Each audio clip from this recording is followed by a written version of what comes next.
Hello प्यारे दोस्तों। तो आज के इस वीडियो में हम पढ़ने वाले हैं माइनर कोर्स इन सोशियोलॉजी। दोस्तों देखिए, यह जो वीडियो है सभी के लिए बहुत ही इम्पोर्टेंट है, जो भी समाज शास्त्र पढ़ते हैं, जो नहीं पढ़ते हैं, कोई भी कंपटीशन की तैयारी करें। दोस्तों यह खासकर BA first year first semester वाले बच्चों का है, जो माइनर लिए हैं, जो एमसीक्यू के बेस्ड पर होगा। चाहे वो किसी भी यूनिवर्सिटी से हो, जैसे वो सिद्धार्थ यूनिवर्सिटी हो या डीडीयू हो या और भी अन्य जो यूनिवर्सिटियां हैं, उन सभी के लिए बहुत ही महत्वपूर्ण है।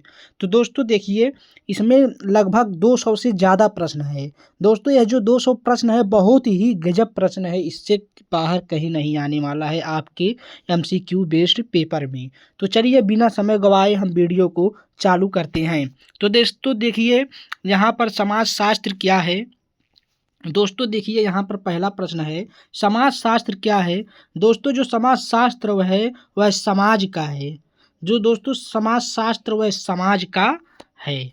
उसके बाद दोस्तों हम लोग अगले प्रश्न की ओर बढ़ते हैं। अगला प्रश्न दोस्तों क्या है कि यहाँ पे हम लोग आ जाते हैं अगले प्रश्न पर कि समाज शास्त्र के विषय क्षेत्र से संबंधित कितने संप्रदाय प्रचलित हैं। दोस्तों जो समाज शास्त्र के विषय क्षेत्र से संबंधित है वह दो संप्रदाय प्रचलित रूप से संभव है। उसके बाद दोस्तों देखिए, जो प्रश्न सही रहेगा उसी का हम उत्तर प्रश्न पढ़ेंगे और उत्तर बताएंगे, क्योंकि दोस्तों समय बहुत कम है और आप लोगों को बहुत ज़्यादा तैयारी करना है। इसलिए अगर हम पूरा सही से बताएंगे तो लगभग यह वीडियो 2 से 3 घंटा में चला जाएगा। इसलिए हम सोच रहे हैं कि 40 से 50 मिनट के अंदर यह वीडियो समाप्त हो जाए और 200 क्वेश्चन आपको समझ में भी आ जाए। इसलिए हम जो प्रश्न पढ़ेंगे और उसका उत्तर बताएंगे ताकि आपके दिमाग में बना रहे। उसके बाद देखिए दोस्तों, किसके मतानुसार समाजशास्त्र नाम दो भाषाओं की एक अवैध संतान है। दोस्तों रॉबर्ट बीर स्टीड के अनुसार। उसके बाद हम लोग नेक्स्ट क्वेश्चन की ओर बढ़ते हैं। प्रश्न नंबर चौथा क्या है दोस्तों। प्रश्न नंबर चौथा है दोस्तों, विज्ञान का संबंध विषय वस्तु से ना होकर अध्ययन पद्धति से यह विचार किसने दिया। दोस्तों यह विचार जो है स्टुअर्ट चेज ने दिया था। स्टुअर्ट चेज ने दिए थे।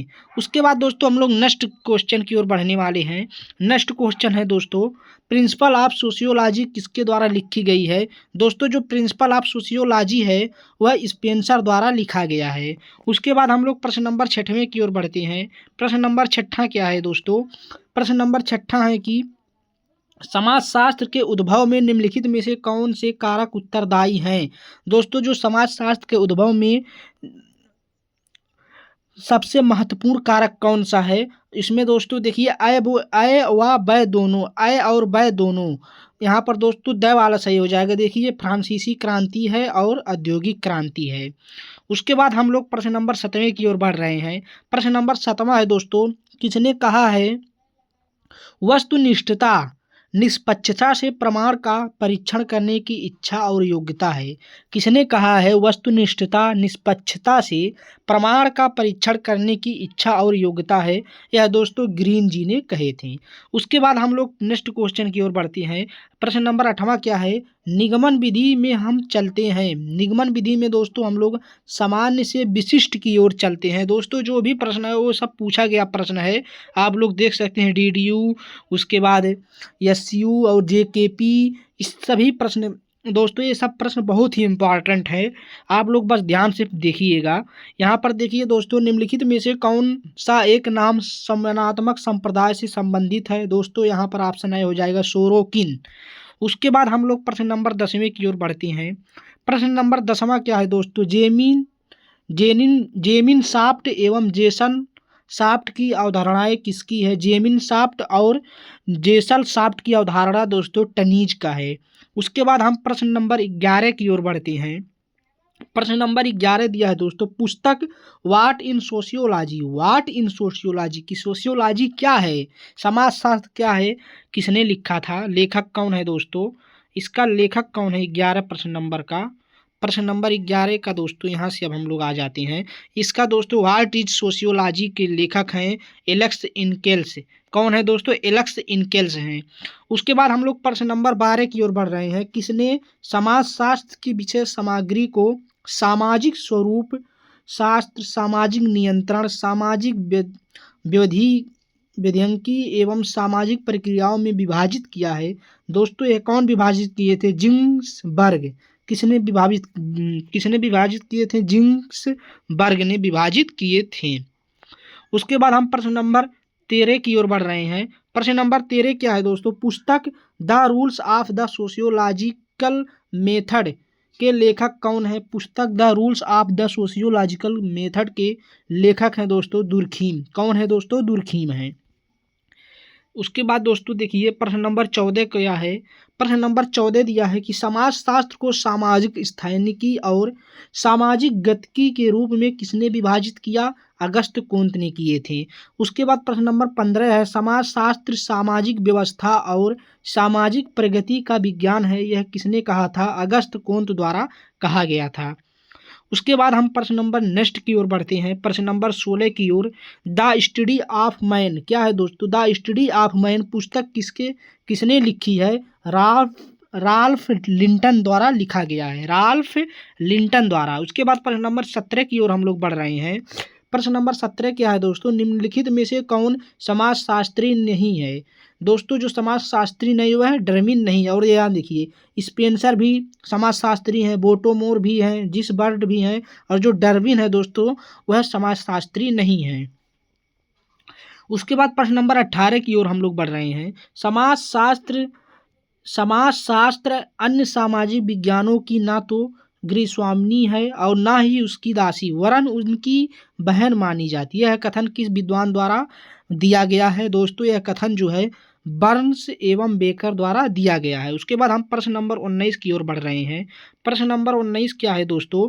कि समाजशास्त्र प्रमुखतः समकालीन समाज का अध्ययन करता है, जबकि मानव शास्त्र मुख्यतः अध्ययन करता है।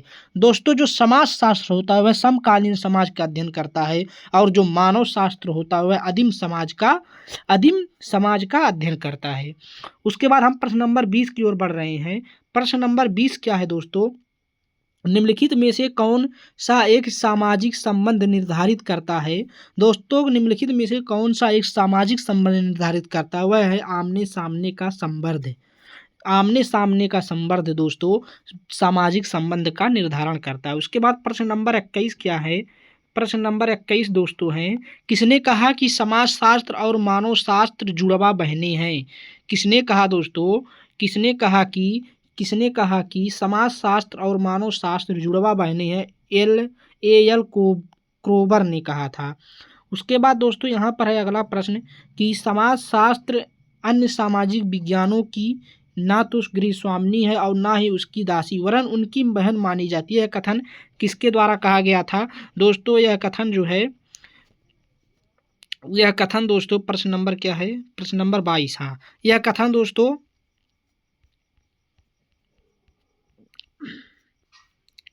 इसका दोस्तों हम शायद यहाँ पर उत्तर बता दिए हैं, और जिसको पता होगा कमेंट में ज़रूर बताइए। और प्रश्न नंबर 23 की ओर हम लोग बढ़ रहे हैं। सॉरी क्या है? 23 है। तो दोस्तों थोड़ा बहुत गड़बड़ हो सकता है, क्योंकि अभी नया नया हम आप लोगों को यूट्यूब पर आए हैं, इसलिए थोड़ा बोलने में भी दिक्कत हो रहा है, तो आप लोग थोड़ा कंप्रोमाइज़ करिएगा। और यहाँ पर देखिए प्रश्न नंबर 23 है कि निम्नलिखित में से कौन प्राथमिक समूह का उदाहरण है? परिवार जो है वह प्राथमिक समूह का उदाहरण है। निम्नलिखित में से कौन सा प्राथमिक संबंधों का उदाहरण नहीं है? शिक्षक और विद्यार्थी प्राथमिक संबंधों का उदाहरण नहीं है, और पिता पुत्र भी हैं, पति पत्नी भी है, भाई बहन भी हैं। उसके बाद हम प्रश्न नंबर 25 की ओर बढ़ रहे हैं। प्रश्न नंबर 25 क्या है दोस्तों? कौन सा एक सुमेलित है? कौन सा सुमेलित है? देखिए जेमाइन, शाफ्ट, टनीज ये भी सुमेलित हैं। सामाजिक समग्र दुर्खिम ये भी है। औद्योगिक समाज स्पेंसर ये भी है। उसके लिए उपयुक्त सभी हो जाएगा। प्रश्न नंबर 26 क्या है दोस्तों? प्रश्न नंबर 26 है कि श्रोता समूह की विशेषता क्या होती है? लोगों का संग्रह ये भी सही है। किसी विषय विशेष में अभिरुचि ये भी सही है। जिज्ञासा ये भी सही है। इसलिए उपयुक्त सभी सही हो जाएगा। प्रश्न नंबर 27 की ओर हम लोग बढ़ रहे हैं। प्रश्न नंबर 27 क्या है दोस्तों?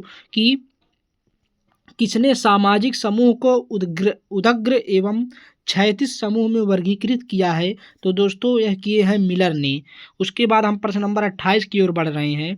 प्रश्न नंबर 28 है कि किसने कहा कि प्राथमिक समूह मानव स्वभाव की पौधशाला है? किसने कहा था? चार्ल्स कुल्ले जी ने कहे थे। उसके बाद हम प्रश्न नंबर 29 की ओर बढ़ रहे हैं। प्रश्न नंबर 29 है, निम्नलिखित में से कौन सा एक कुल्ले के अनुसार प्राथमिक समूह का उदाहरण है? यह है क्रीड़ा समूह। उसके बाद हम प्रश्न नंबर 30 की ओर बढ़ रहे हैं। प्रश्न नंबर 30 है, निम्नलिखित में से किसने परिभाषित किया कि प्राथमिक समूह का तात्पर्य दो या दो से अधिक ऐसे व्यक्तियों से है जो घनिष्ठ सहभागी और व्यक्तित्व ढंग से एक दूसरे से व्यवहार करते हैं। वह दोस्तों लुंडबर्ग ने बताए थे। उसके बाद हम प्रश्न नंबर 31 की ओर बढ़ रहे हैं। प्रश्न नंबर 31 है दोस्तों, निम्नलिखित में से कौन सा सही सुमेलित नहीं है, कौन सा सही सुमेलित नहीं है। द सिमेल दोस्तों यहाँ पर देखिए समनर अतः समनर जो है वह ए भी अंतः समूह और बाह्य समूह है, ये सुमेलित सही है। सिरोकिन समस्तरी एवं उदग्र स्थानीय स्त्री समूह है, ये भी सही है। कुल्ले प्राथमिक एवं द्वितीयक समूह, ये भी सही है। दोस्तों जो सीमेल है वो महत्वपूर्ण अन्य समूह है, ये वाला दोस्तों सही नहीं, इसलिए यहाँ पर ऑप्शन नंबर 10 सही हो जाएगा। उसके बाद प्रश्न नंबर 32 की ओर हम लोग बढ़ रहे हैं। प्रश्न नंबर 32 क्या है दोस्तों, प्रश्न नंबर 32 है, मनुष्य एक सामाजिक प्राणी है, कथन अरस्तु ने बताए हैं। उसके बाद दोस्तों किसने कहा कि समाज के बिना मनुष्य या तो पशु है या ईश्वर, यह दोस्तों अरस्तु ने बताए हैं। उसके बाद प्रश्न नंबर 34 है, किसने वह पर्यावरण को प्राकृतिक एवं मानव निर्मित में वर्गीकृत किया है। दोस्तों मैकाइबर ने किया है। 35 नंबर है, निम्नलिखित में से कौन सा डेविड के अनुसार मानव समाज को पशु समाज से अलग करता है। संस्कृति जो है वह मानव, जो आपकी संस्कृति है वह मानव समाज को पशु समाज से अलग करता है। प्रश्न नंबर 36 है, निम्नलिखित में से कौन सा सामाजिक संविदा के सिद्धांत से संबद्ध नहीं है। वह दुर्खीम है। दोस्तों जो रूसो है, लाक और हाब्स है, ये सब सामाजिक संविदा से संबंधित है, सिद्धांत के संबंधित है, संबद्ध है, और जो दुर्खीम है वह संबद्ध नहीं है। कोंत के अनुसार कौन सी मानव समाज की सबसे मौलिक इकाई है। परिवार है। बहुकोशिकीय जीवधारियों में मानव सर्वश्रेष्ठ है क्योंकि उसके पास संस्कृति है। 39 है दोस्तों, जटिल श्रम विभाजन विशेषता है, जो जटिल श्रम विभाजन विशेषता वह आधुनिक समाज की है। प्रश्न नंबर 40 है दोस्तों, समाज की उत्पत्ति का पृथ्वी सत्तात्मक सिद्धांत किसने प्रतिपादित किया। सर हेनरी मेन ने। दोस्तों देखिए जो आपका प्रश्न है हम जो है बहुत तेज़ी से करा रहे हैं ताकि जो है 200 लगभग 230 उस प्रश्न है, हम सोच रहे हैं कि जल्दी जल्दी करा दे, 1 घंटा के अंदर हो जाए, यानी कि 40 से 45 मिनट के अंदर। आप लोग बस ध्यान से सुनिएगा क्या हम बोल रहे हैं, वीडियो को देखते रहिए क्योंकि यहाँ पर टिक लगा हुआ है जो सही है। हम सिर्फ आप लोगों को पढ़कर बता रहा हूँ ताकि जल्दी से प्रश्न खत्म हो जाए और भी सब्जेक्ट का हम जो है और बच्चों के लिए और भी वीडियो हम प्रोवाइड कर सकें। दोस्तों यहाँ पर 41 प्रश्न है कि अगर कोई व्यक्ति का समय एक ही स्त्री से विवाह करता है परंतु तलाक और पुनर्विवाह के मामले में परिवार पर्याप्त शिथिलता बरसता है तो यह व्यवहार कहलाएगा, एक विवाह कहलाएगा। उसके बाद हम प्रश्न नंबर दोस्तों यहाँ पर प्रश्न नंबर 41 खत्म हो गया। अब हम लोग 42 की ओर बढ़ रहे हैं। 42 क्या है कि परिवार का सर्वाधिक आवश्यक सामाजिक कार्य है संतानोत्पत्ति और पालन पोषण। प्रश्न नंबर 43 दोस्तों है, इनमें से कौन सा विवाह का महत्वपूर्ण उद्देश्य है। यौन इच्छाओं की पूर्ति, संतान उत्पत्ति, गृहस्थी की स्थापना, ये सभी दोस्तों विवाह का महत्वपूर्ण उद्देश्य है। प्रश्न नंबर 44 क्या है, परिवार है, परिवार एक सीमित है। प्रश्न नंबर 45 है दोस्तों, किसके द्वारा पुरुष की एकाधिकार की भावना और ईर्ष्या को परिवार की उत्पत्ति का प्रमुख कारण बताया गया है। दोस्तों आप लोग इसका आंसर जो है कमेंट बॉक्स में ज़रूर बताइएगा। और यह दोस्तों DDO 2019 में आया हुआ प्रश्न। उसके बाद देखिए सिद्धार्थ यूनिवर्सिटी में आया हुआ प्रश्न है 2019 में, निम्नलिखित में से कौन सा एक संयुक्त परिवार का आवश्यक कार्य नहीं है। दोस्तों औपचारिक शिक्षा आवश्यक कार्य नहीं है। और आवश्यक कार्य क्या, मनोरंजन है, सांस्कृतिक कार्य है, धार्मिक कार्य है। प्रश्न नंबर 47 की ओर हम लोग आ गए हैं। प्रश्न नंबर 47 है दोस्तों, निम्नलिखित में से कौन सा एक सकारात्मक विवाह का उदाहरण है। दोस्तों जो सकारात्मक विवाह है वह ईसाई विवाह है, मुस्लिम विवाह और प्रेम विवाह है, इनमें से कोई नहीं। दोस्तों जो संस्कारात्मक विवाह है वह उपरोक्त में से कोई नहीं है। प्रश्न नंबर 48 की ओर हम लोग बढ़ रहे हैं। परिवार का सर्वाधिक आवश्यक सामाजिक कार्य है, जो परिवार का सर्वाधिक आवश्यक सामाजिक कार्य है वह है संतानोत्पत्ति और पालन पोषण है। सही ऑप्शन सही हो जाएगा। उसके बाद हम प्रश्न नंबर 49 की ओर बढ़ रहे हैं। प्रश्न नंबर 49, आध्यात्मिक सत्ताओं में विश्वास ही धर्म है। धर्म की यह परिभाषा किसने दी है। एडवर्ड टायलर ने दिए। प्रश्न नंबर 50 है। प्रश्न नंबर 50 है, धर्म की उत्पत्ति के आत्मावादी सिद्धांतों के जन्मदाता कौन है। धर्म की उत्पत्ति आत्मावादी सिद्धांत के जन्मदाता एडवर्ड टायर हैं। टायलर हैं। प्रश्न नंबर 51 है, पुस्तक जो है प्रिमिटिव कल्चर के लेखक कौन है? टाइलर हैं। प्रश्न नंबर 52 है, किसने धर्म को साधारण और पवित्र के आधार पर परिभाषित किया है? दुर्खिम ने किए हैं। प्रश्न नंबर 53 है दोस्तों, जब किसी विद्यार्थी पर अध्यापक के व्यक्तित्व का प्रत्यक्ष रूप से प्रभाव पड़ता है तब उस शिक्षक को क्या कहा जाता है? प्रत्यक्ष शिक्षक कहा जाता है।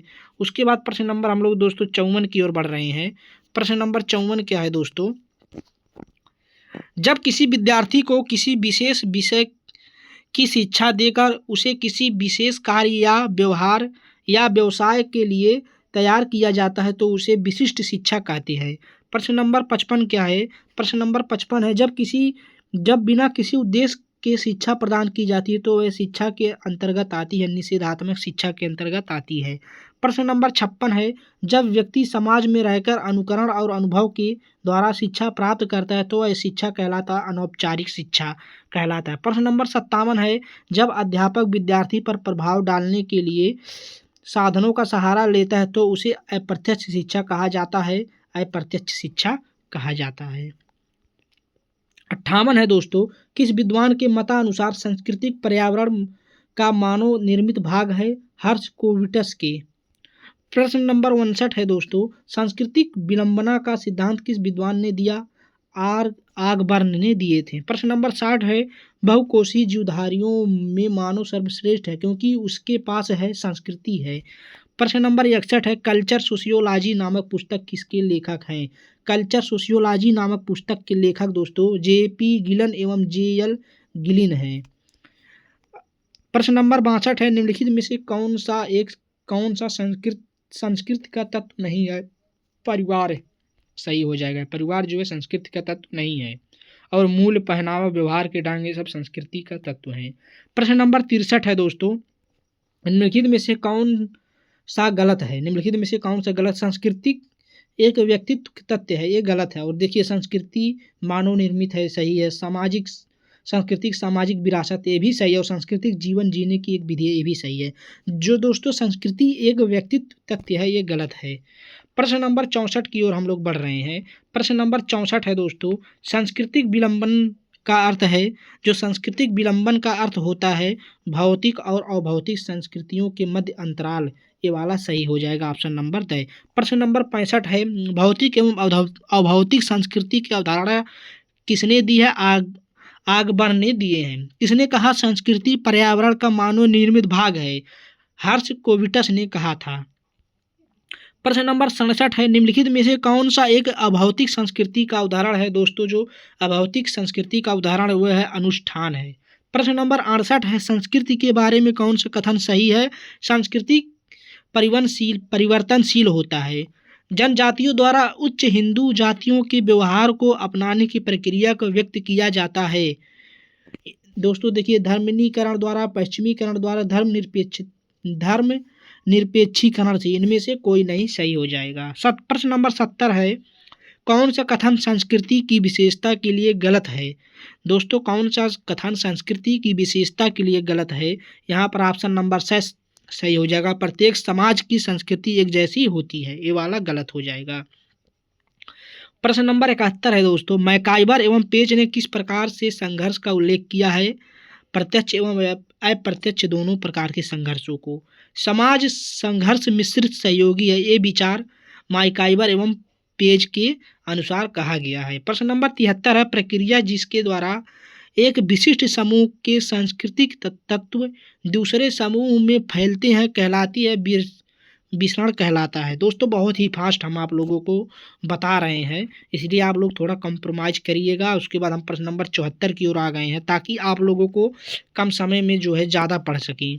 और दोस्तों आप लोगों को हमें आशा है आप लोग समझ में ज़रूर आएगा। उसके बाद प्रश्न नंबर 74 क्या है, किसने कहा कि प्रतियोगिता किसी ऐसे वस्तु को प्राप्त करने के लिए होड़ है जिसकी मात्रा इनके इतनी अधिक नहीं होती है कि उसकी मांग को पर्याप्त रूप से पूरा किया जा सके? दोस्तों किसने कहा था? सादरलैंड, रॉबर्ट पार्क ग्रीन, इनमें से कोई लोग नहीं कहे थे।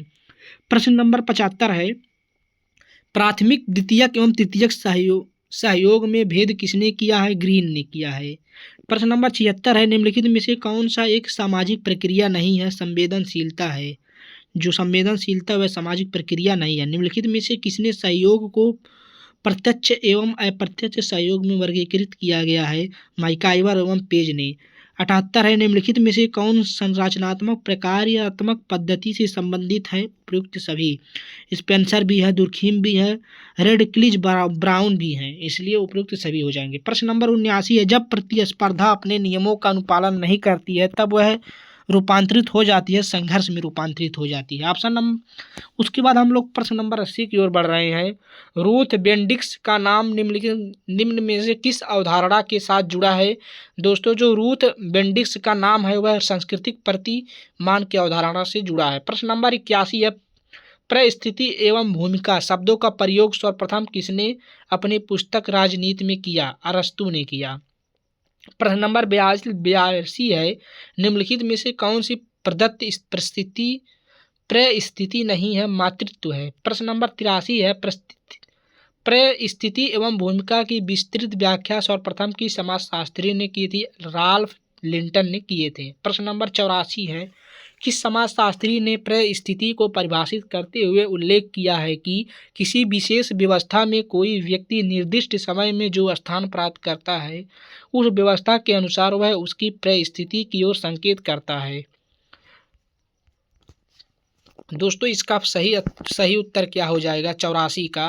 दोस्तों, 84 का सही उत्तर हो जाएगा राल्फ लिंटन ने कहे थे। 85 है, निम्नलिखित में से किस समाजशास्त्री ने प्रयत्नों से प्राप्त पद को परिस्थिति नहीं माना है? डेविड ने नहीं माना है। प्रश्न नंबर 86 है,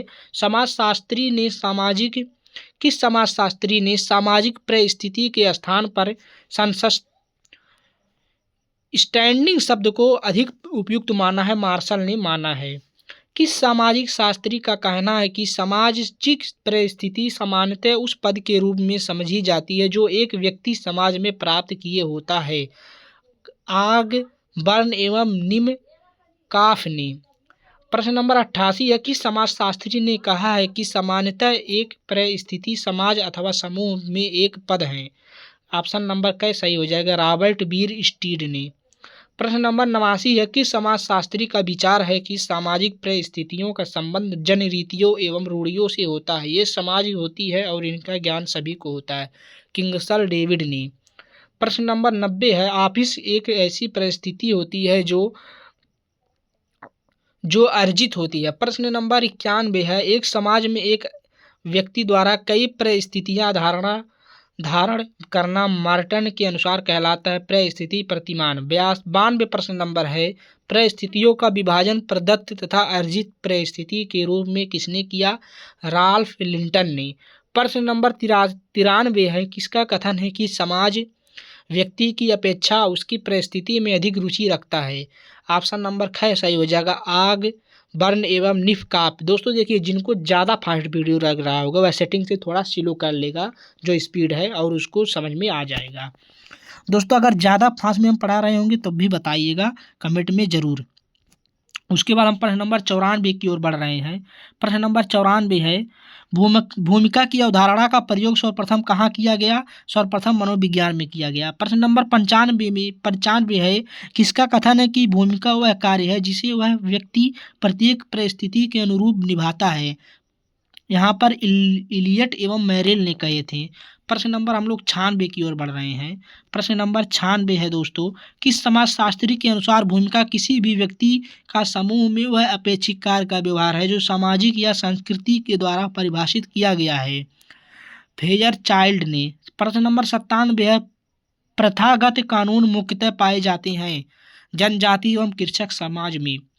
प्रश्न नंबर 98 है, निम्नलिखित में से कौन सा सुमेलित नहीं है?